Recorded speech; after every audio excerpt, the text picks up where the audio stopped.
Hello everyone, this is Prasad Patki from SIMMI Foundation. Today we are going to learn about educational thoughts of Western educationist John Dewey. John Dewey was the most significant American philosopher and the most influential thinker on education of the first half of the 20th century. We shall try to know his philosophy and contribution to the field of education. In order to understand his educational thoughts, we need to know his philosophy. John Dewey developed a philosophy that called for the unity of theory and practice. He exemplified the unity in his own work as an intellectual and political activist. His thinking was grounded in the moral conviction that democracy is freedom. He devoted his life to the construction of a persuasive philosophical argument for his conviction and to the pursuit of an activism that would secure its practical realization. Dewey's commitment to democracy and to the integration of theory and practice was most evident in his career as an educational reformer. Dewey was idealistic, but later moved towards the pragmatism and naturalism of his mature philosophy. The central focus of his philosophy is epistemology, or the theory of knowledge that contested the dualism of mind and world, thought and action, which had marked Western philosophy since the 17th century. This theory of knowledge emphasized the necessity of testing thought by action if thought was to pass over into knowledge. His work in education was intended in part to explore the implications of his functional pedagogy and to test it by experiment. Dewey's educational philosophy helped forward the progressive education movement and spawned the development of experiential education programs and experiments. He was considered as the philosophical father of experiential education. But he was critical of completely free student-driven education, as the students don't know how to structure their learning experiences for maximum benefit. Although he was recognized as one of the proponents of child-centered education, his educational theory was far less child-centered and more teacher-centered. With this background, let us see how Dewey viewed education. John Dewey has made the most significant contribution to the development of educational thinking in the 20th century.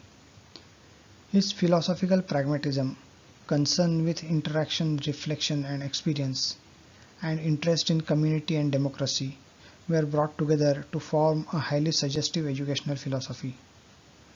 Dewey considered education as a process through which the needed transformation of the society may be accomplished. Thus, he defined philosophy as a general theory of education and education as a laboratory in which philosophic distinctions become concrete and get tested. He referred to education as a social need and function, as a process of living and growth, which includes both social and individual aspects that are mutually dependent on each other. From the social viewpoint, education is essential to the continuous existence and transformation of the organization of social life in all its shades and grades. From the individual perspective, it is a method to enable individuals to play an effective role as members of a human community or society. According to him, education is the process of reconstruction of experience, giving it a more socialized value through the medium of increased individual efficiency.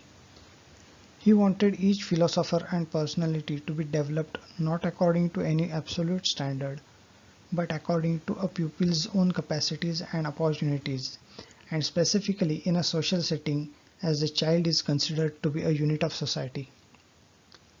Further, he advocated education for democracy, and this he considered one of the goals of education, to help people become more effective members of a democratic society. For him, education should be designed on the basis of a theory of experience whose two cardinal tenets are continuity and interaction. His views continued to strongly influence the design of innovative educational approaches such as outdoor education, adult training, and experiential therapies. Dewey describes school as a unique social institution that should basically emphasize learning through and in relation to living on the whole, thus including and connecting principally every aspect of human life on the earth. He contended that children come to the school not as blank slates upon which teachers might write the lessons of civilization, but with infinite variety of experiences which require right direction for a meaningful life. Children come for formal education with the basic native impulses to communicate, to construct, to inquire, and to express in finer form, and these are to be activated to promote active growth of the child. Thus, he recommended learning by experience or learning by doing rather than rote learning and dogmatic instruction. Instead of teaching children theoretically, we need to provide them with some task to be accomplished and problem to be solved so that they get first-hand experience and practical exposure. It is very important to note that Dewey succeeded fairly well in making his educational principles in living fact through his laboratory school at the University of Chicago. One more point for consideration is that as far as subject matter was concerned, Dewey's goals for education were rather conventional, only his methods were innovative and radical. That's all from this session. We'll meet you again in next section soon. Thank you.